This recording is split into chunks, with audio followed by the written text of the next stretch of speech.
Okay, so welcome back. Here we are, episode 3, ladies and gentlemen, and it is going to be, dare I say, the best one yet. Absolutely. You know? Absolutely. Very exciting. We have insane basketball player here, Mr. Ben Smith. For a little bit more about him real quick, we're going to go ahead and throw it over to Brian. What you got for us, Brian? Chris, I've got sitting beside me in studio today the point guard for the 2006 Dublin Fighting Irish State Championship team. He also was the GHSA Player of the Year in 2006, his senior year in high school. From there, he went on to play college ball in Jacksonville with the Jacksonville Dolphins in the ASUN Conference. Tell you a little bit about what Mr. Ben did down there. Took the Dolphins to the title game in 2009, 2010. They went to the NIT tournament twice when Ben played in Jacksonville. He was a 4-time All-ASUN player, 2-time ASUN All-Tournament team, and was the preseason 2010 ASUN Player of the Year. Whoa. Ben played pro ball in Sweden, Iceland, Greece, France, and did about 2 months in China.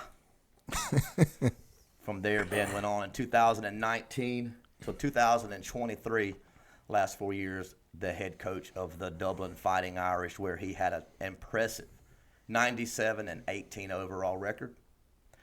4 20-win seasons. That's all 4 seasons he was there. He had a 20-win season. Back-to-back region champs. A 54-4 region record. 4 players signed scholarships. I can keep going. 2 Sweet 16. Keep going. 1 Elite 8. 1 Final Four state playoff. And now is the new head coach. We are not the coach. We also broke the school record for winning streak twice back-to-back years. Don't you dare say that, man. What in the world did I know?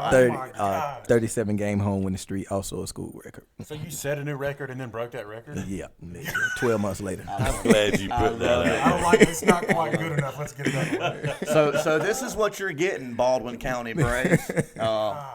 Me being a Dublin Irish alumni, I congratulate you. Hats off to getting the best coach. Ben, thank you so much for coming, man. Man, thanks for having me, man. I know we're gonna have a great time, man. That was a great intro. And I don't like to talk much about myself, so sometimes hearing those things, it's a good reminder. But you did. I also was to add, just because it's not an everyday thing. I am a 2-time Hall of Famer, Jacksonville University and Atlanta Sun. Hall of Fame just recently had my jersey retired in 2001. That's impressive. And I did leave the school with 5 school records, and shout out to my guys at Jacksonville University. Blueprint Boys, definitely one of the best times of my life. I couldn't accomplish any of that without those guys, and those guys were my wedding. So anytime I mention JU, I always got a shout out to the crew I was with. So shout out to those guys. That's what's up, man. That's so crazy, man, because I'm sitting here thinking, like, if we were to put together a page of my accolades and intro me somewhere, it would be like, well, you dropped out of high school. He used to get high, and now he doesn't. So thank God for that. And that would be it. That's my intro. 3 bullets and we're done. That's it. We all got different stories. Just a quick run through. You know what I mean? To be fair to myself, Ben, the reason I didn't mention those last 2 things stands for my pen ran out of ink. It was a new pen when I started writing the accolades of Mr. Smith. So That's crazy. I needed 2 pens. So Ben, tell us about the NIT. That's one of the things I want to ask, because we were talking before the show got started. We were talking about the 2 appearances in the NIT tournament. All right, so let's to give you some background and just get into the NIT. So when you play at a school like Jacksonville University, which is a mid-major, so you have a regular season champion and then you have a tournament champion. And now a lot of us kind of hate that the regular season doesn't go to the NCAA tournament, because you play each other. We might have 14 14 conference games, and you play each other twice. So we feel that is a better indicator of who's the best team in the conference than us getting together for a couple of nights and anything can happen. March Madness. So we won the regular season tournament in regular season championship in 2009, and then we lost we got demolished in the championship game to East Tennessee State. So from there, since we were the regular season champs, we are allowed to go to the NIT. So a lot of good teams are in the NIT. I think if you follow college basketball, don't get me wrong, the NCAA tournament it's the top of the top. But you have a lot of good teams who get left out.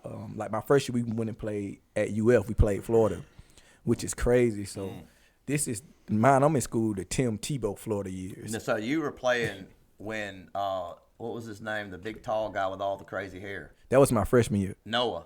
Noah. So Yeah. Was Jakeem Noah? yeah. Okay. Let's jump to that story real quick. Okay. So I'm 18, and we played them my second game of my college career, my third game of my college career. No pressure. Horford? Yeah. Horford, Noah, Corey Brewer, Torian Green, all first-round picks. Yeah. Wow. So I'm naive at the time. Like, when you're in college, like, it's just funny to look back. So I'm 18. We're warming up, and I remember like yesterday, we're all focused, getting the sweat, like going hard, and we look on the other end, and like Corey Brewer and Joakim Noah, they just sitting on the scores table watching us warm up. So it's two different warm ups in college. So we go in at the 30-minute mark, we running back to the locker room, and I'm like, man, they not even focused. Like, we're gonna kill these guys. Like, like just being 19, naive. So our coaches now. I get it now looking back. I used to wonder, like, why is our coach, like, want us to get the ball inside and run this strategy? That guy is 6'11", our guy is 6'5". But he's, like, practicing because he know we're going to get killed. So we just practicing what we're going to do later on. So we come back out. The score is 6-4 at the first media timeout, us. The next 10 minutes was the fastest 10 minutes I ever seen in my life. Like, the pace of the game picked up so much. And I'm a fast guy. I get a steal. Had close to the 3-point line, and I'm like ahead of everybody. So as I'm going, just like a layup all my life, Joakim Noah runs me down before I even get to the rim. So I just have to curl the ball out. But this is just how fast this guy is at 6'10". Me, like, always one of the fastest guys on the court. He runs me down. I have to curl the ball out. So then I'm just like, Corey Brewer is guarding me 6'8". I couldn't even really see the basket the first half. every crossover, every move, he right there with a baggy T-shirt on up under it. Like I couldn't do anything. The score went from 6-4 to 28-6. We were on SportsCenter the next day. They made like 12 consecutive baskets, and I'm like on 5 of the clips, lobs over my head, layup, dunk, steal, dunk. They had the SportsCenter track in the corner with it, like 13 for 13, like in the stretch. So that was my introduction to college basketball. Nice. Oh wow. Nice. So just for context, real quick, how tall are you? 5'10" in the book. If you see me on the streets, probably about 5'9 1/4. Are you serious? Yeah. They always gonna list me 5'10", but definitely I didn't make it all the way there. Paying a guy to do you a favor. That's right. But I'll tell you, I got all the features. Like, I don't know, God got distracted or something. I got long arms, broad shoulders, but he just stopped me. Like, I was on my way to 6 foot. I don't know what happened. He stopped me. So yeah, I'm a guy's guarding me who's almost a foot taller than me. Yeah. And can move just as fast as me. So again, so fast forward to 2009, I read out and say there was a Tim Tebow year. So this how like. When I first saw like a college kid and then like a figure. So we're on the bus about to get off to play Florida. Tebow is walking across campus, just surrounded by security. Like, I'm thinking we the same graduating class, but he has like 5 or 6 security guards walking across campus with him, and then it's just like a parade behind him. Really? Just like of students, just like. That's Tim Tebow, like trying to talk to him and stuff. So it's just like to actually see that live. You see him going crazy in the national championship, but to see him, I just couldn't imagine living that life at 20. Yeah. I probably would have lived life the wrong way with that much. Attention. Yeah. For sure. But yeah, so we played Florida in the NIT the first year. They killed us. 82-64. They had Nick Calathis, who ended up being an NBA player and then went overseas because he's Greek. And we had been to camp together. It was me, him, Steph Curry. Yes, I met Steph Curry at Chris Paul camp. That's cool. And I knew then he was going to be different. Like, totally dominated pickup when we were there. This was his Davidson years. Okay, right. So the NIT again though, just not to jump all over the place. It's a great experience, and it's really high level basketball. And you go into those places, UF, and it's so loud. It's so loud. The game is so fast.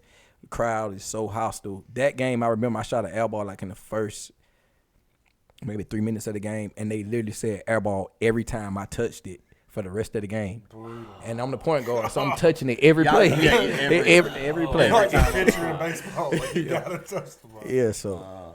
God, So, that's man. brutal. But it's all, man. It's all. I wouldn't trade it for the word great experience. Great experience. I'm sure.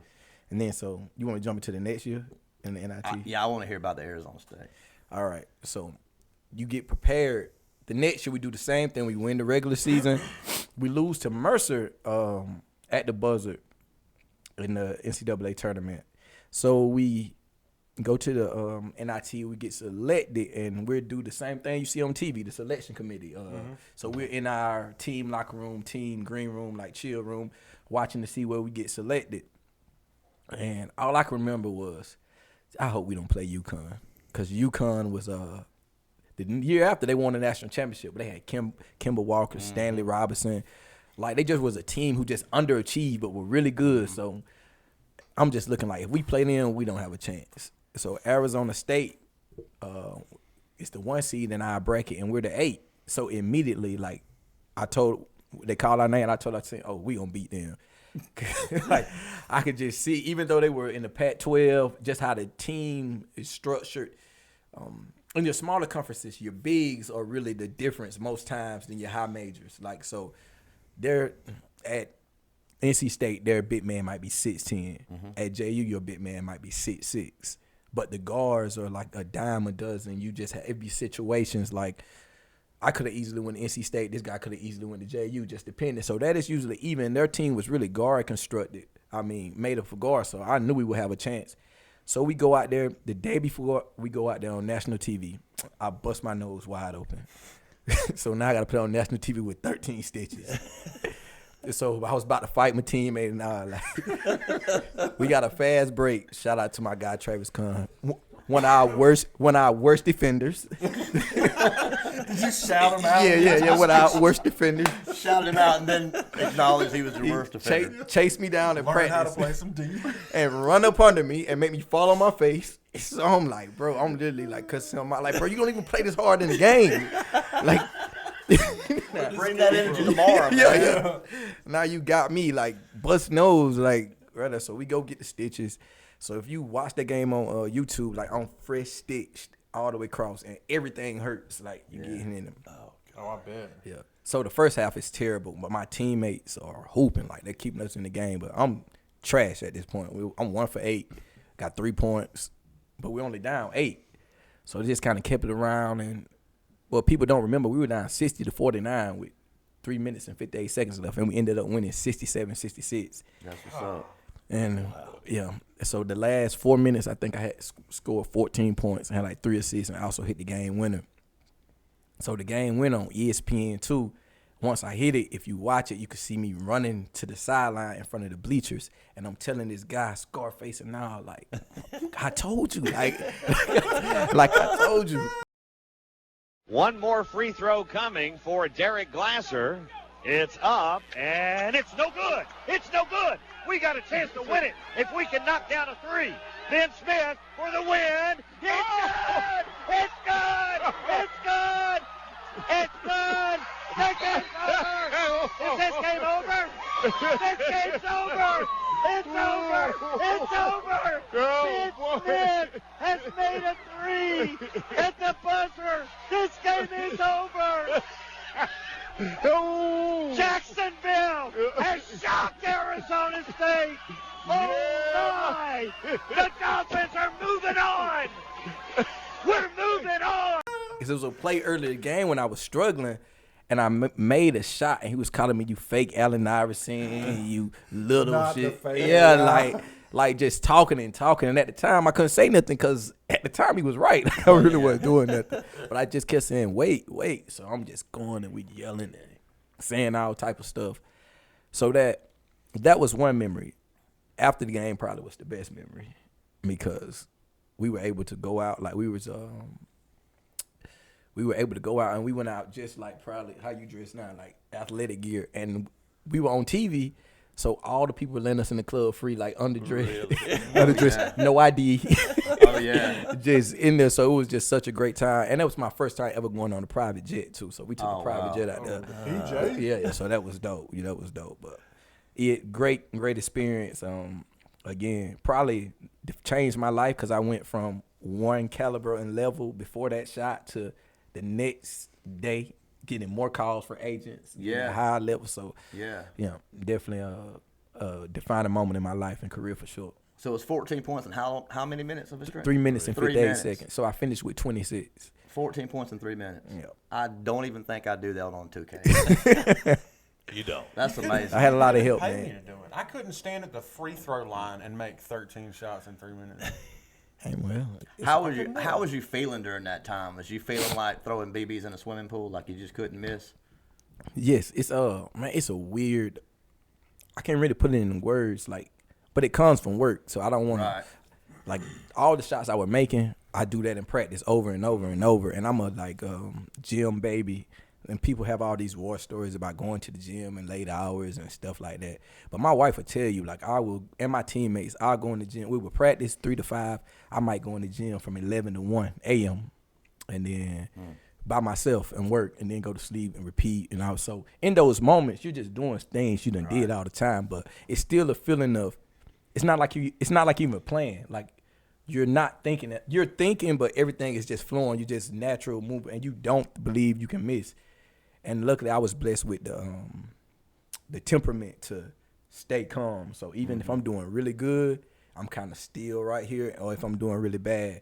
So in that moment, you just only focusing on winning, whatever it takes to win. And the ball was going in. But my teammates, they'll tell you, if you look at the last play, like, it was for one guy to set me a screen. We had like 3 guys to set me a screen. It was like, we need you to shoot. Like, Right, yeah. So that kind of like unselfishness as a team. But again, they've seen it over and over and over. Just like I know the things they can do well in practice. I made a game winner probably 1,000 times or 10 to 20, 15 times in the season at practice. So it just happened to be on national TV that time. Wow. That's a good story, man. Brian, the young folks like us, we call that getting in the flow state. In the If you flow will. state. You're just kind of moving and everything's just falling. You know what's going on, and you're just kind of in the zone. We call that the flow state. Flow. You state. taking notes right got there? it. Got you. I'm glad you got that I one. got buddy. it. This is for both of us, Derek. I knew I Both was, y'all I need to knew I was remember in that. there. Don't you worry. Learn something new every day. That's right. Talk to us about the state championship at Dublin your senior year. What was that like? That whole season. That's state champ. That's probably my favorite championship, just because it was a culmination of like 13 years. Yeah. You know, you do that with your friends and your family and the people who saw you grow up, the people, you know, who you see you at grocery stores, you know. Okay. Yeah. So you see that to win in front of those people. And my group, we were kind of picked to be good, if that makes sense. We won the first state championship at our age classification and recreation. Then we went to middle school and we're 28-0. We were scoring I think we scored 90 points a couple of times in middle school. Wow. And then we lost as juniors in the Final Four. My Coach T was coaching us, Clint Thomas. So just building up that year, we were expected to win. So to get there and finally do it again, and I earned my scholarship actually in the state championship game. Okay. So JU had been following me around all summer playing AAU. But my coach, Cliff Warren, for some reason they would just not pull the trigger to offer me. So that game right there, they were there. We had been in constant communication, and it got to the point, it was 71-68 with 5 minutes and 58 seconds left. Yes, I got like that. I love that. I'm so glad that you To got the like second. all this. Just, Yeah. So even to this day, like as a coach, like when I watch film, I can literally go to the film and like go to the play right there on first take. Like tell you what happened, what time it was. I might just have to play around it with a couple of seconds, but I know exactly where it is. I mean, I think it's a testament to just how impactful those kind of moments are, you know, growing up and even in adulthood, you know, some of those things that we get to experience, you know, those things that we can just kind of second by second replay off the top of our head. You know, those are very impactful and important moments. And I'm very glad that you can do that. Otherwise, Brian would have been up all night trying to watch all these games. Yeah. Trying to figure out all the seconds. Won't sleep trying to figure it out. He can barely turn on the computer. He's in trouble. So so from that point, I again one of those things where work meets opportunity. Now, from that point, I remember Coach T. It's funny now because I love my players to death, and I have some really good players at Dublin so far. But none of my players right now where I could just Coach T pretty much told me like, go win it, like no plays, no instructions. Like, hey Ben, your ball, make the play, and then put it in your hands. Huh? Yeah, from there, I think I had from that I ended with 28 points, but I had 14 in those last 5 minutes and 58, and like 6 assists. I either scored or passed, assisted the rest of the points, and again we literally ran 0 plays. Just came down ISO from the top. Wow, man. Flow state. Yeah, flow state. Yeah, so 96-84. I remember if you look at our clip, Jeroy's at the free throw line, and we were about to go at 94-80. I start crying on the court then. I just it hit me like, dang, we about to win. We about to win. So 96-82, we call the time. They call the time. 96-84, we bring it up the floor, and then we just see them back up and like just surrender like it's over. So we just stood there the next 30 seconds getting the crowd hype, and then man, it's one of the feeling like my skin now is crawling like, bro. And then just everybody just go like, it was crazy. It was crazy. So shout out to Dr. Stuckey as well, late Dr. Stuckey. You know, he was on that team. Chris Wright, Bridge Johnson, Thomas Point. Great athletes. But definitely a bright moment in my life. Love it. For sure, man. Unbelievable. Derek, what you got for us over there? So, and Ben's going to have to help me out with this, but I'm obviously, if you can't tell, I'm the oldest one sitting at the table. No, we could all tell. I count on you, Chris, to be honest. I appreciate that. Yeah. So, Ben got over here this afternoon, and I'd been chomping at the bit. Brian and we've talked about, we're brothers, and I told him, I said, Brian, I've got to ask Ben when he gets here. I got a question to ask him when he gets here. He's probably not going to remember, and you'll see why in just a minute. And I'm going to have to let Ben pick up on the story, but we're upstairs earlier. And I said, Ben, I got to ask you a question. I said, whenever you were younger, it's just kind of silly that I thought he's going to remember. I said, Ben, when you were younger, did your mama shop at Foodland? That's where I used to work when I was 18 years old. And I was bagging groceries, and I can remember a lady coming in there, and she had a small child, and his name was Ben. And she said, hey, he's always all over the place, and I'd always take her groceries out. She was super sweet, and he was full of energy. And so I'm going to let Ben pick the story up from there. I'm going to stop you right there because when Derek's saying all this to Ben, and I'm doing the math in my head. I was about to get there. And Derek's like tells his age, Ben tells his age, and I said, Ben, you would have been 2 years old. Yeah. Literally would have been 2 years old during the time of this story, 2 or 3. So, Ben, go ahead and finish it. Yeah, so seeming that I was only 2 years old. He didn't remember. Yeah, I couldn't recall the story or Derek. And my feelings wasn't hurt at all. My feelings weren't hurt. The store or Derek. Yeah, but we were we wanted to call the person who could verify this. Fact check, if you will. Yeah, so we fact checked it. So I called up my mother. I called her Mama Smurf.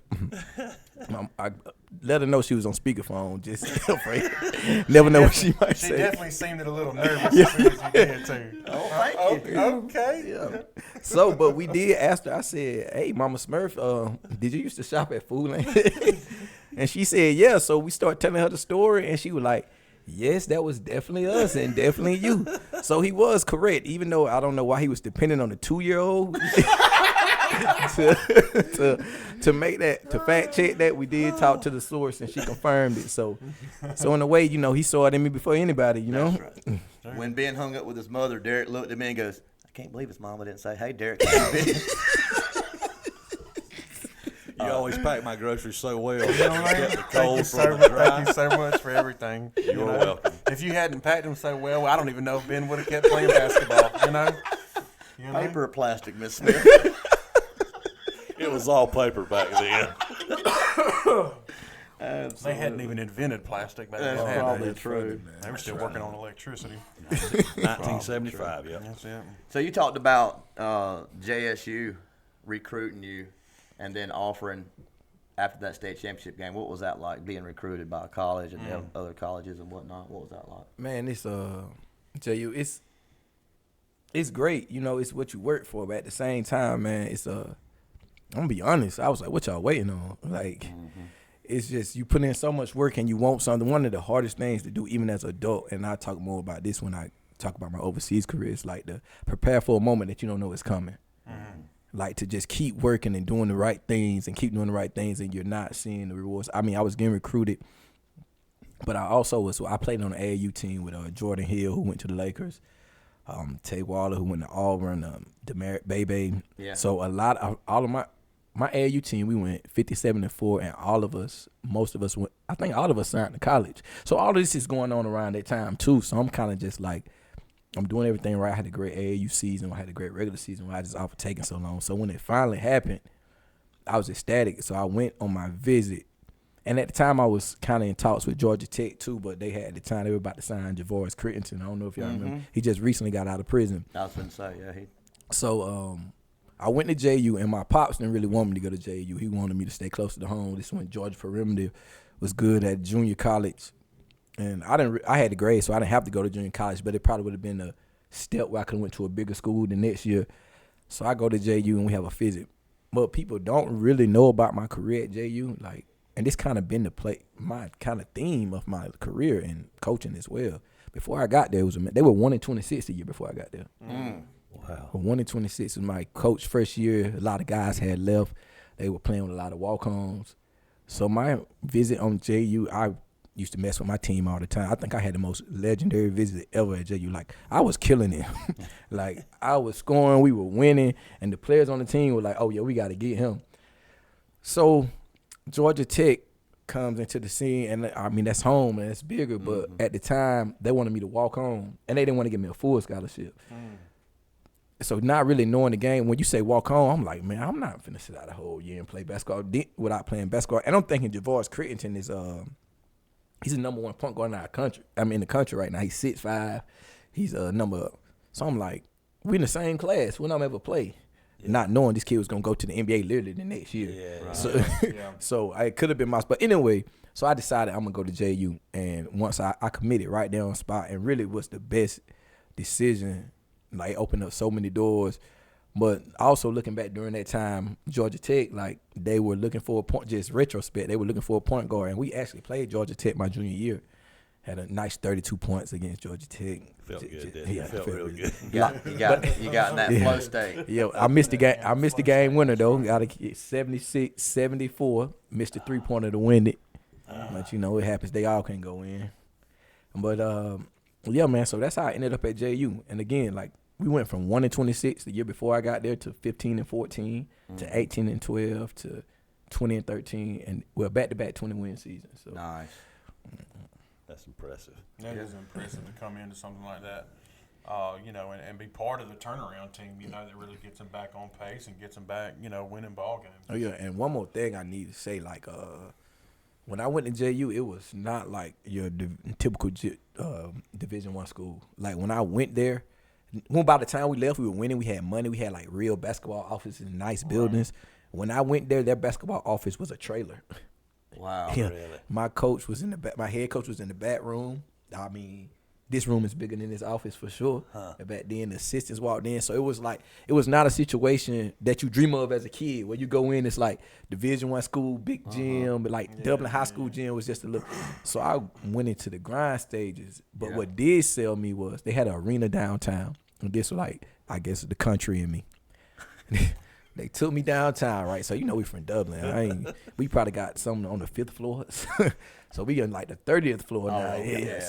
But we looking over the city. We're eating. You know, it just looked crazy to me. Then they take me to the arena downtown, the Jacksonville Memorial Veterans Arena.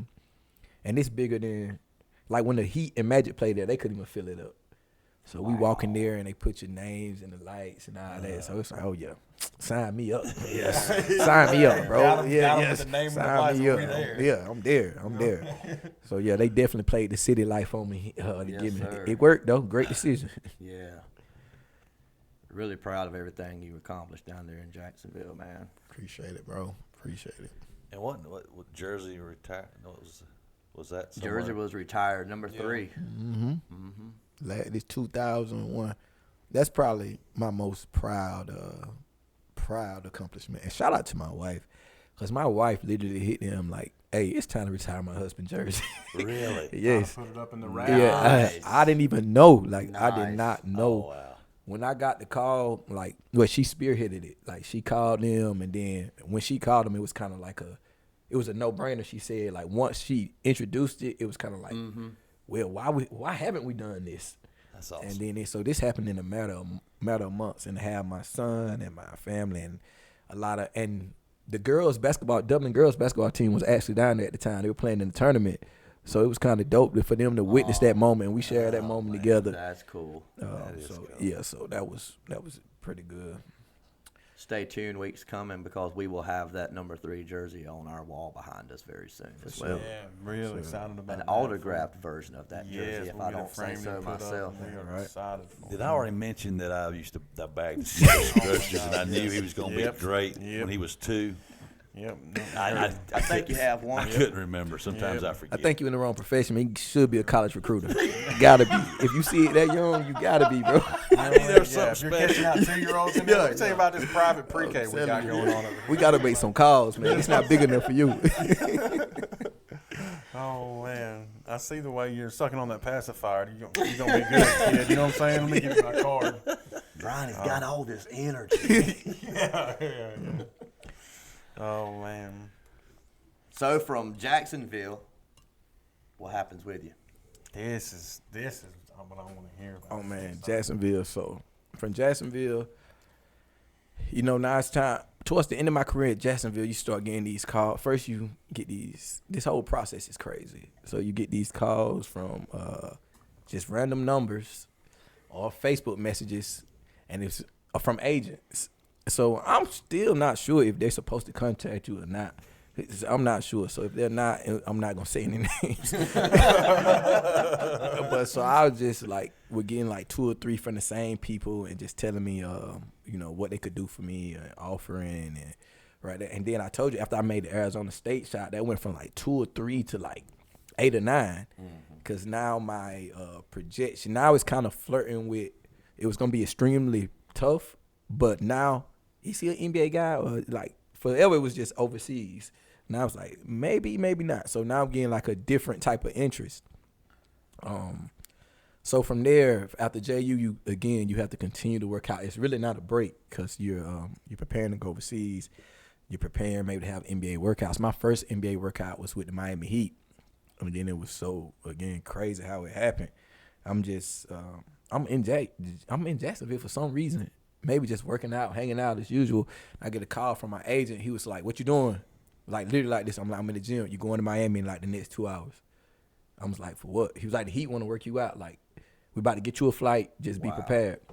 Wow. No, he said the next 4 hours. So I'm like, cool. I was driving to the gym at the time. So my mind is like, I got to get ready. So I'm going to JU to work out.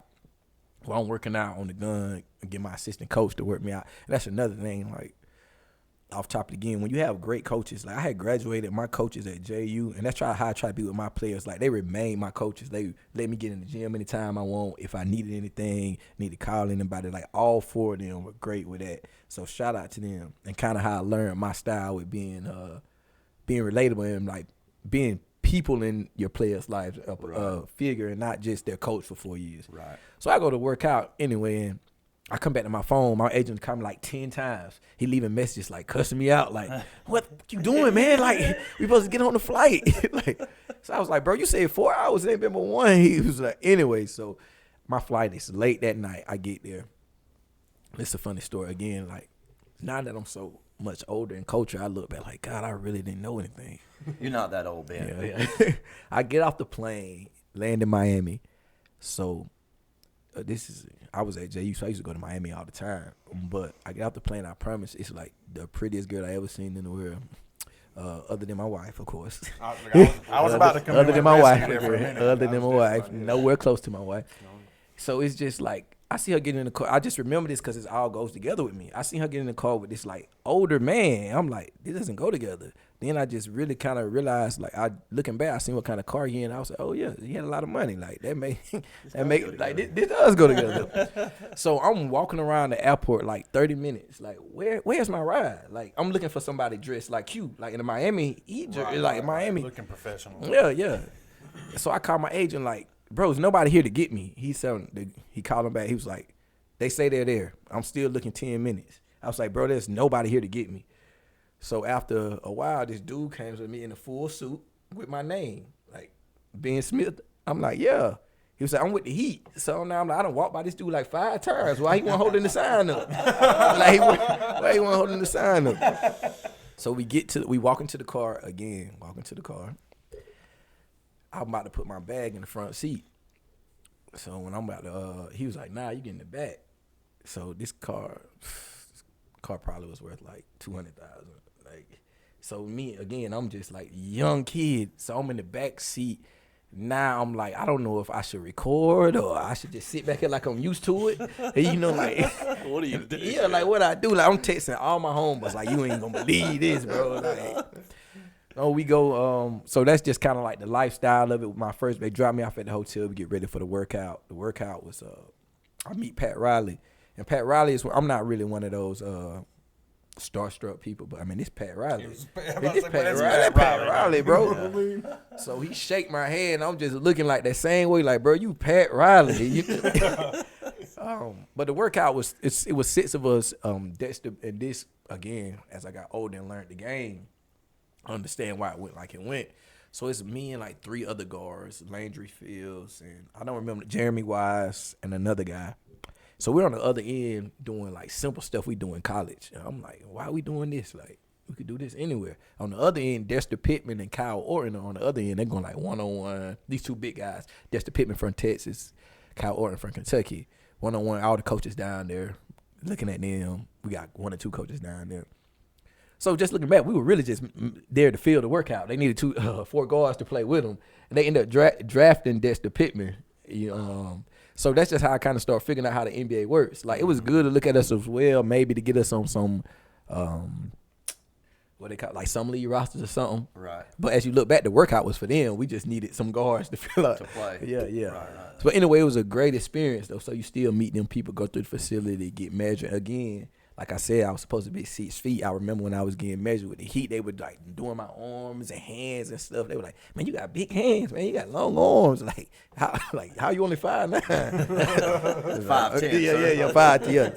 Check the book, 5'10". Yeah. So yeah, that was a great experience. And what a good joke, or not. I don't really know where we're at in the podcast right now. Anyways, we figured we'd take this little time to do a quick sponsorship break. Make sure you get a good word on our sponsor. We still have the same sponsor, the same great sponsor, who has kind of been with us since day one. Kind of the backbones of how we got everything started. We got to mention Buckeye Preferred Services. Tree work and removal, as the sign says right there. Cutting out your problems. What a great slogan. Great one.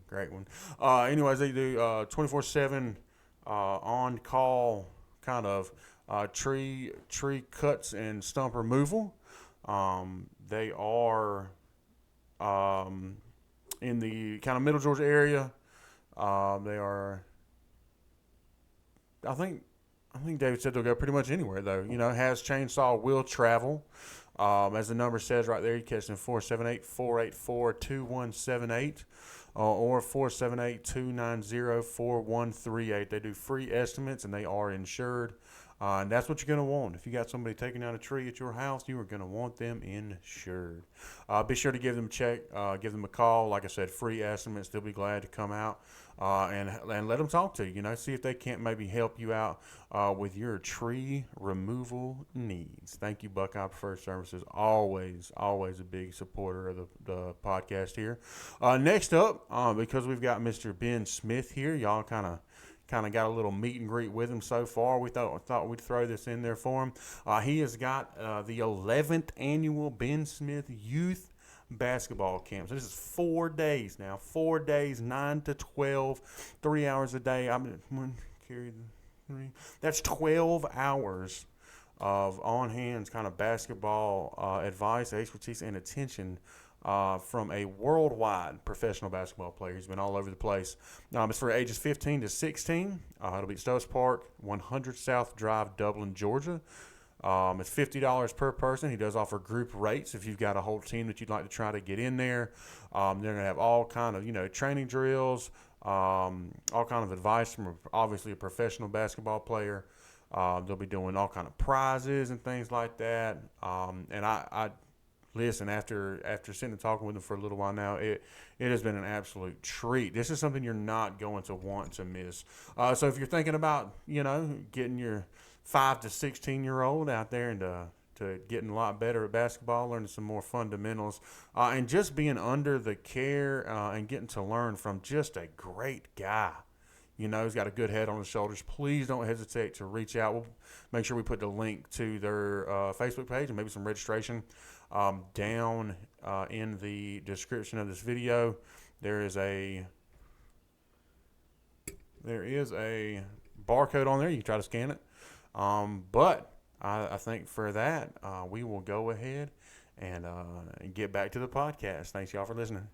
And then from there, it takes a while for me to sign again. So a different type of paranoia. Now I'm back in Dublin. Mm-hmm. So now it's what's next from everybody. Like, are you going to play or whatever? So I'm getting up, going to work out every day, living with my mom. And I go to Greece. I sign to Greece. Great experience for a country. When I go there, Greece was in financial trouble, the whole economy, not just the basketball. Mm-hmm. So I go to Greece. It's at the time one of the top 2 countries in the it's America. It's Spain, AB, the Spanish league, and then Greece is the next top league in the world after the United States, of course. So my agent telling me, you go here, you play well, and you'll be on the summer league roster next year. Your dream of being in the NBA, you have a chance at it. So that's all I'm set on. I go there. No, on the plane, I meet my guy Jamon Gordon, who's from Jacksonville. We call him Reb, big time, one legend, short stint in the league, overseas. One of the first guy I knew, not too much of his business, like to get $1 million contracts over there. So he's telling me he playing for Olympiacos, which is the best team in Greece. He was like, man, I don't know. He was like, it's tough here and the country messed up. Like, I don't know if you're gonna get paid. So I'm like, what you mean if I'm gonna get paid? Like, I'm coming over here to get paid. Like, what you mean? But he just was telling me, and so we get there again, and it's just like, people take this for granted, but you're literally landing in another country, and whoever coming to pick you up, they're a complete stranger. Right. So it's still a level of paranoia for me anyway, and trust. Yes. Yeah, like, and it's not like they're picking you up and saying, "Hey, how you doing, Mr. Smith?" Like, they barely speak English as well. Yeah. So it's like you're getting in that car, you gotta trust on faith. They're taking you to your apartment. So I get to Greece. Anybody that tell you to play overseas, the most important thing you want to know before you get there, does my internet work? That's your first question. So my internet didn't work for like 4 weeks, and every day was the next day. So this is my first time. So I'm not even really communicating with my family. Like, I gotta walk outside and try to bum off another neighbor's Wi-Fi. It's choppy, so they're paranoid. My internet not working. I'm watching Rush Hour DVD 4 or 5 times a day. Not really knowing how to cook, eating the same thing from the same spot. Man, it was rough. And yeah, but I was playing well. In the game, so I was grinding through it. I was like, man, everything gonna be all right. So the first paycheck, it's time to get paid. Oh, it's like Monday. We got you Tuesday. Oh, Tuesday. so it's like the internet. Yeah. It's like internet. The next day. Yeah. Next day. Yeah, Wednesday. And then, so I started talking to other vets, and it's like, man, everything always the next day in Greece. So it's like a week and a half, still didn't get paid. So now this is my first time, so I am running out of American money that I have, moved over. So I'm like, y'all got to give me something. Like, I ain't got no internet, I can't eat. Like, you got to give me something. So they gave me a little bit, still didn't get paid. Eventually, they end up releasing, like, all of us Americans from, like, the teams that were in financial trouble. All of us pretty much got sent home in other places. So my first experience in Greece was, I was in Athens. The country was beautiful. The basketball was going good, but the financial part was messed up. And when your financial messed up and you're living, so again, I was 22 at that time. So I got sent home, and it messed me up for a little while. I had an opportunity to go to to Australia after that, which is a great, great league. But honestly, I was scared. Like, it made me nervous, so I decided to go into the G League draft, which was a terrible decision. And I knew it at the time. The money was better in Australia, even the opportunity was better, but it was like, now you telling me I was 12 hours ahead. No, 11 hours behind in Greece or ahead. Either way, I was up when y'all was asleep and vice versa. Yeah. No, it was 8 hours in Greece. If I was going to Australia, I was going to be half a day. So I'm like, man, I ain't trying to, like, it kind of had, and I kind of regret that to this day. And I passed it up. But anyway, that's how I ended up in Sweden. I turned down a great deal in Australia. And I always look back like, man, I would have went to Australia. Like, I probably could have got, you never know. Like, it's another one of those leagues that propels you back into the NBA for us or summer league situations. And that's probably the one decision, one time in my life where fear stopped me from, like, progressing. Because I don't live by fear, man. I just go get it. Yeah. But that one time, it definitely did. It may have been the best decision. Do you know how much things in Australia can kill you? They've got spiders as big as this table. Kangaroos will box you. You know what I mean? That place scares me. I don't know if I can do it. Plenty of snakes, too, they say, Yeah, they just be in your house, just chilling. Oh, no, I probably would have flipped everything. I almost got bit by a snake in school like that in Florida. I was about to put my hand on a rail, and he was wrapped up in it. Oh, no. Man, listen. I almost forgot I was potty trained, man. I can't do it. Okay, so Greece, back home, turn down Australia, go to Sweden. Super cold. Sweden super cold? Man, listen. I'm trying to think, like, geographically now where Sweden is. Man, I couldn't tell you. I just know I was there. You know when you were there, you know it was Colder cold. than home, colder than Dublin. I got there in November. From November And started in November. to March, our warmest day was 14 degrees Fahrenheit. No. It was the first time we would have to like cancel practice because it gets like snowed in. Couldn't open your doors. I didn't know how to drive in that weather, so I actually won a car when I was there. My teammates used to have to drive it for me. They're like, The beginning of Ubers. yeah, fast, bro. And he was loving it though, cause he got to take the car home with him. Every day. He was like, "Yeah, I'll come get you, bro. Just let me keep the wheel." Like, I'm good. Tell me where you want me to get you. Got dark at 3 p.m. daily. Oh my That God, is that's super north, and that's super far away from the equator. 3 p.m. And then by the time I left, it was like light out. Like we could go out 3, 4 o'clock in the morning. It looked like 2 p.m. Yeah. Like just, it's Yeah. crazy. Really good time though. That would mess up my flow state. Yeah. Definitely. Sleeping was different, man. The flow was kind of messed up. Yeah, no kidding. I like how you using that flow state. I'm working it in, Ben. He wrote it that big. I'm working it in. You know what I mean? You're vibing, no cap. That is right. Don't give him too much. Overwhelm him with the lingo. I've got on a cap, bro. What are you talking about? It's my Hawks cap. Oh man. So one of the main questions I've been wanting to ask, man. So playing overseas, man. First off, where do you think the best place you played is? I think there's a couple more that you haven't got to mention France, yet. no doubt. Why? What makes France the place to be? For me, it's the most American, easiest to get around. They're a standout country. Like they're proud people.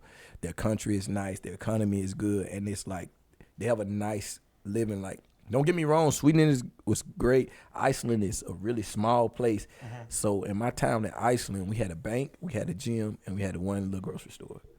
So Was it food land? I was just about to ask, was it food land? I'm just Oh, curious. Food land. whatever it was, I probably couldn't pronounce it, but nah, it wasn't that. It wasn't that. But France, so my first year in France, I'm on a train 13 minutes away from Paris. So like any free time, I'm in Paris. So it's like being in New York to me. Like just you get to see other Americans, you can eat American food. Got plenty of shopping. I probably bought at least 40 pair of Jordans while I was in while I was in France. So definitely the lifestyle was better. But what I would say most about overseas, man, I use this as coaching to this day. Being overseas, and if any athlete watches this, like for your team, you can use this now. Like it teaches you, like it's not about you. It's the epitome of like every day you're waking up and you have to learn life and live life, how to be a part of something and it not being about you.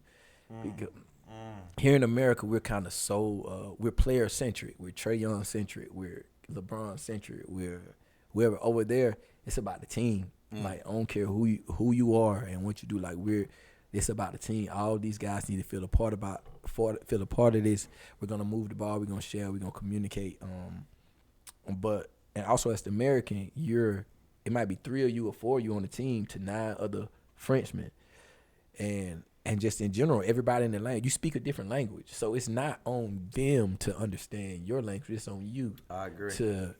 To ingratiate yourself in that. And you can be the standout American and try to, I'm not going to learn that. I'm not going to do that. But what good does that do for you? What good does that do for the team? Yeah, that can't be a good look. It's not going to help anybody. Exactly. And that's the difference. I heard the guy, Tyrese Rice, he said this, and it's true. That's really the difference between the guys who make a lot of money overseas and the guys who stay around the same amount, because a lot of guys are so stuck on, this how I always play, this how I'm going to play. But you might go to a team, it might be 3 other Ben Smiths or better. So tonight, his night, we're going to run it for him. And a lot of those guys pout because it's not about me, instead of just learning how to be the best version of you to help the group. Yeah. So that's what I learned the most overseas, and I try to tell my team that now. And it's a hard struggle, especially in high school, because 1, you're not as mature. 2, you have parents, and 90% of parents, just being honest, they want their child to start, team to win second. Yeah. So you can say all that, and then they go home to the most direct influence, and they're saying, well, man, why you let Brian take all the shots? Like, you need to shoot too.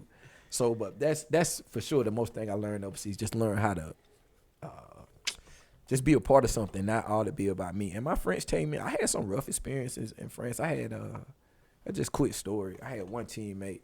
He thought he was so much better than he was. Like, this guy would not beat me ever. Like, ever. We can be, like, one day we played one-on-one, and I literally, like, made a point, like, beat him, like, 10 straight times and was very nonchalant about doing it. But you could not tell him that. So he had a bit. But he was a good player. He was a good player. He just not as good as me.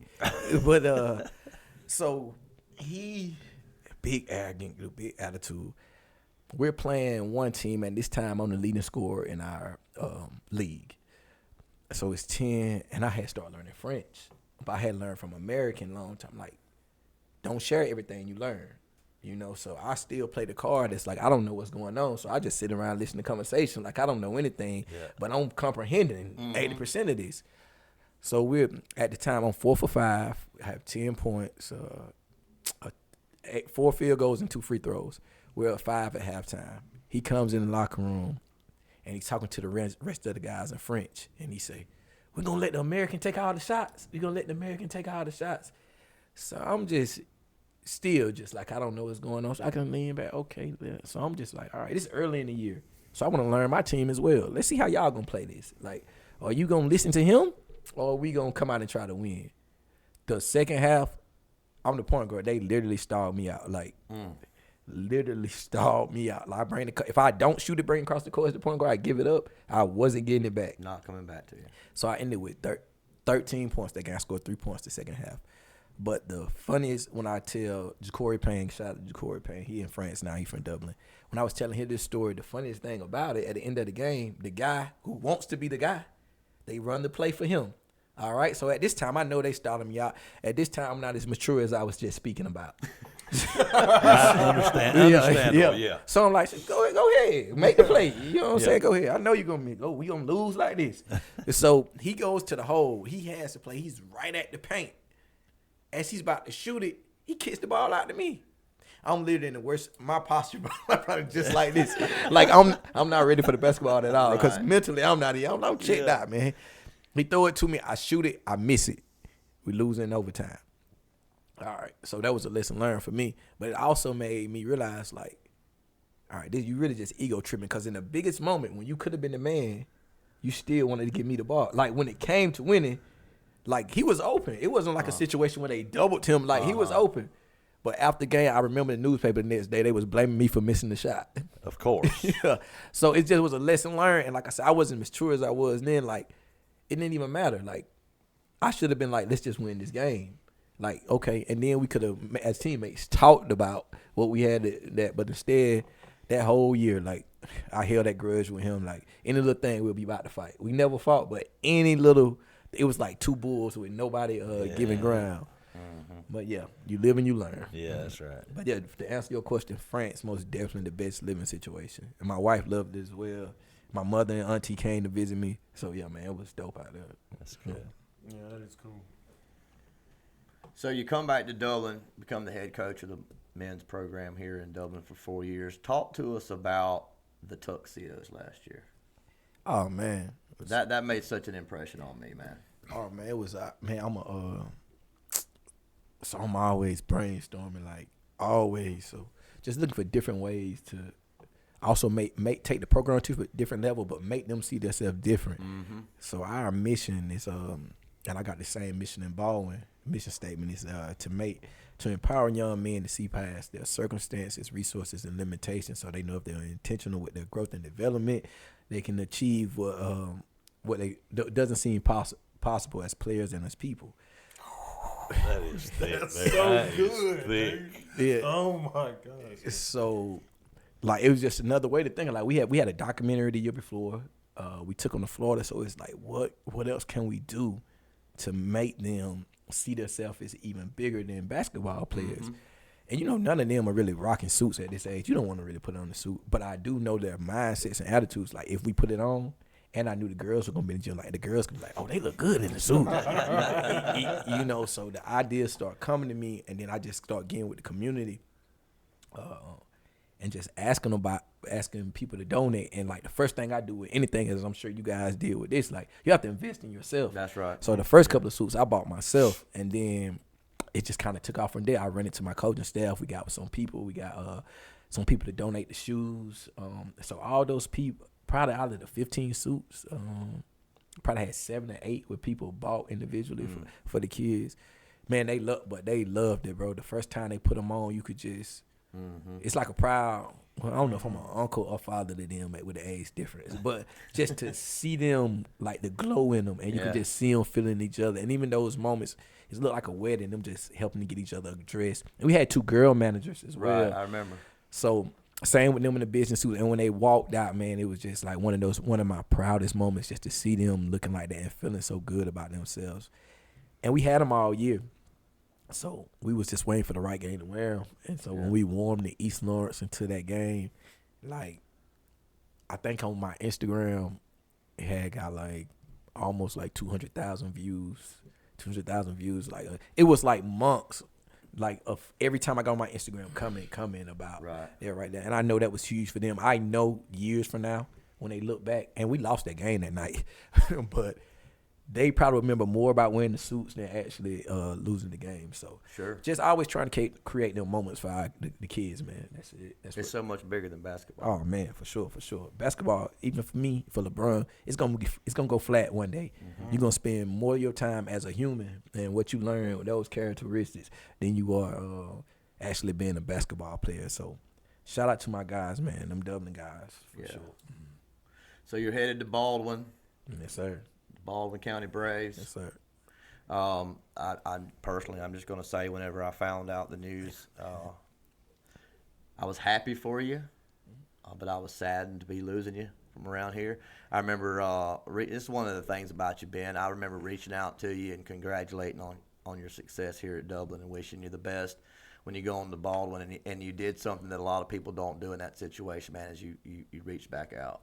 Yeah. You know, you met every time I reached out to you, whether it was after a big loss, whether it was after a big accomplishment, when I would reach out to you, you always responded, man. And that just always meant so much to me, because at that time we wasn't best friends. Yeah. Now we've grown a lot. Since Yeah, then. we've come a long way. So talk to us about what you're expecting in Baldwin and what you got forward to look forward to there. Okay. Before I answer that, I want to speak on the reaching back out thing. Man, I just feel like us as humans, on just being a good person, we're much more alike than we are different, all of us. So in those situations, if it was me, I would want somebody to respond to me. Especially when they're trying to say something nice or even trying to pick you up, I feel like I'm never too busy, or someone's never. Now, if you're LeBron James, you probably get 800 of those every 5 minutes. That's different. But someone like me is just, and I try to teach my kids the same thing. That's what make good teams good people. Even good school energy. When I come to school in the morning, some of my best relationships are not with my players. Well, we have great relationships, but just some of the students in my PE classes. Just when I come in, no matter what I'm doing that day or how it was that morning, I'm higher energy.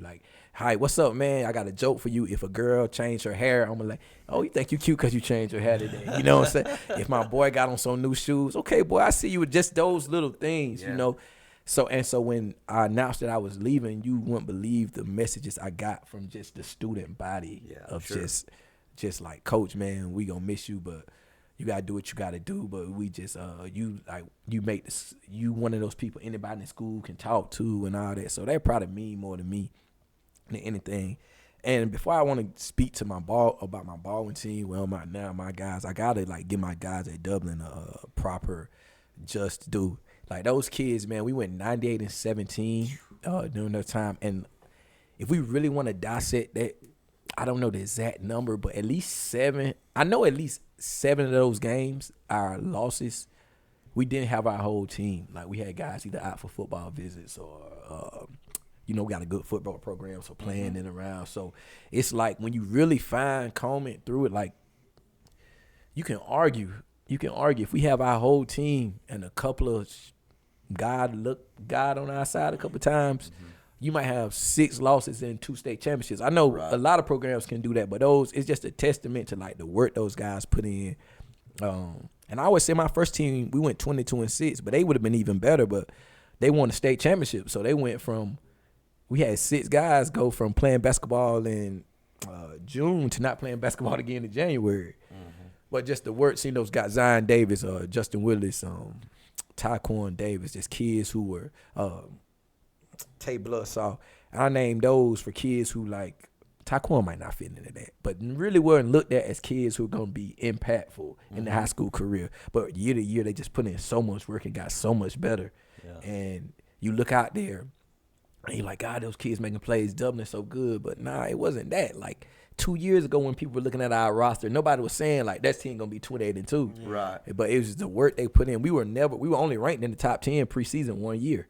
So it's not like the state was looking at us and oh, they're gonna be juggernauts. But when you go 55-4 in 2 years, the people at the games are, oh, they're loaded. No, we're loaded, but it's because of the work the children put in, and they trusted me. They gave a Friday night football game sometime to come work Saturday morning, 6 o'clock wake ups. Those are high character athletes, and I just kind of wish it would have. I always tell them, man, they winning the state championship won't ever define me. I mean, not I plan to win one, of course, but it's the impact we have on these kids. The state championship will mean much more to them, for them than it will for me. Right. As far as basketball concerned, man, my resume is pretty good already, so I'm not really worrying about myself. So before I want to go in the bar, I have to get those guys, my T&E guys. Man, I could have been without. Much as y'all learned from me, I learned just as much from you as people, and they already know. They were the first people I told about my move, and all those guys I hit. Every one of my returners told them. My people who had graduated 1st, and they all hit back within like seconds. With Coach, we understand, man. Go get you deserve it, Coach. You taught us so much, blah, blah, blah. And that's what you want to hear, man. You know, that go a lot further. Impactful. Yeah.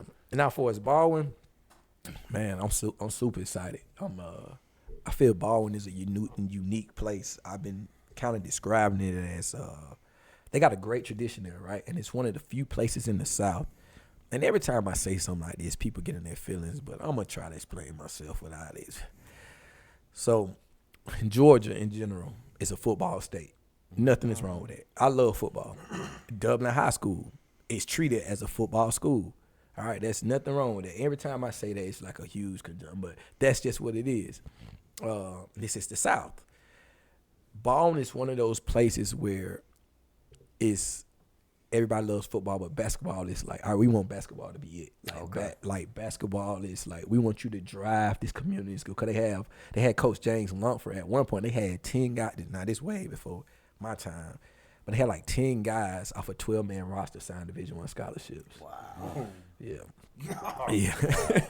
Yeah, so and they have been nationally ranked. Their head, Coach Lunsford, he has worked with Michael Jordan hand and LeBron James camp. So the I won't say older, the veteran community of the ball, like they are thirsting for that back. And it's unique because it's a 4A school. It's one of those situations where everybody goes to one school. Well, it's zoned in one school. So I've kind of been looking at it right. They did get a state championship 2 or 3 years ago. But it's they have a lot of kids who move out of the area because you have 1,500 kids. We have more kids at our middle school than high school. But you want to have one basketball team. So you have a lot of kids who kind of slip through the cracks and they end up going somewhere else and develop later. So we have a kid that's from Milledgeville, born and raised, that's in Atlanta right now at a high school. Kid's got 16 offers. Good. Yeah. But he's a Milledgeville kid. So I can go on and on about stories about that. So I'm excited to try to keep those kids home. To try to keep those kids home. It's like the mansion on the street, and you see it, and it's all big, and you see potential, but it's beat up on the outside and whatever. But if you renovate it, like nobody else, it's not a house on the block that can compare to it. Right. So that's how I kind of see this situation. We have some talented players, and so I'm just trying to ingratiate myself in the community, learn who I need to talk to, just be more than a basketball coach on Tuesday, Fridays, and Saturdays, getting involved with the rec. Just pretty much dive in like I dove in here, but just up to a new level. I feel like I got to get better in this, just like I ask my players to get better. Very well. Well, I think we're all excited. We definitely have to make it out of Baldwin County for a couple of games, man. For sure. I think we're all excited to see, what you can take out there from what you've learned, what you've got to share with us today, and what you can do with that program out there. Bigger program, trying to, put some of your values in that program to make it, more appealing for some of those kids to stay around and do some things for their hometown. And it sounds great, man. I'm very excited for you. Appreciate it, bro. Appreciate it. Definitely excited. Well, I think that's about all the time we've got tonight. Yeah. It's been fun, man. As I know It it will has be. been a blast. Thank you again so much. No doubt, bro. Thanks for coming having me. over to do this. This has been incredible. Now we put it in our ad break, but real quick, if you want to say something as well too about this basketball camp you got coming up. 12th annual, I believe, right? Yep. So yeah, my basketball camp, 12th annual, 11th or 12th. I can never remember if I had it during COVID, but 11th or 12th annual Ben Smith basketball camp. It'll be from July 10th to July 13th at Stubbs Park Gym from 9 to 12 daily.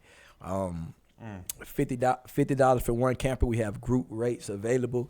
You come in, and the beautiful thing about it right now is that I'm actually at Baldwin, so now I can get the East Lawrence coaches to help, the West Lawrence coaches to help. And before it was kind of like, nah, bro, we ain't doing all that. The players. So you get to get everybody from the community, man. I'm big on that. Like, don't get me wrong. While I was at Dublin, I want to beat East Lawrence and West Lawrence head in every time we play. Every time we play. Literally every time we play the boy. Sure. But it's it's all love. I know those guys, those players, and that's another thing about me being from here. I'm cool with their players, East Lawrence, West Lawrence. So I have those guys work camps. But back to the camp, you got a chance to win prizes. I got a lot of pictures I need to give away. We have gear that we just give away, man. It's just a beautiful time to be in there and share our love for basketball with each other. And like I said, just get to interact as a community, man. And, you know, I'm pretty sure I keep doing this, but, you know, a lot of things that I've been doing around here, we're going to have to move 45 minutes the other way. So let's not miss out on these opportunities. I don't think it's going to be the last one, but we just never know. So come on out and let's, you know, make this a great time. Very good. Hey, Absolutely. again, thank you. We'll have a link for that basketball camp down in the description to the Facebook page, I believe, where the flyers are to get you some more information. Ben, it has been an absolute pleasure. Thank you again so much. Anything else, gentlemen? I would like to point out that he is our first guest. Absolutely. So that will Couldn't go have down, had a better one. That will Man, go down in that's the record big. books. Absolutely. Yeah. We appreciate it, Ben. I knew when I was 2 I was going to be here. Hey, man, It's been 34 years in the making. Hey, but you got to think, though, that is impressive. Sorry. very impressive. It is. That you scouted him at 2 years old. That is. What he's done, or that you met him at 2? That I remembered that. Oh my God. Okay. Thank you, I ladies. Thank you very much. Hey, again, catch us, follow all of our socials. Be on the lookout for the basketball camp information down in the description. And we will catch y'all next time. Thank you.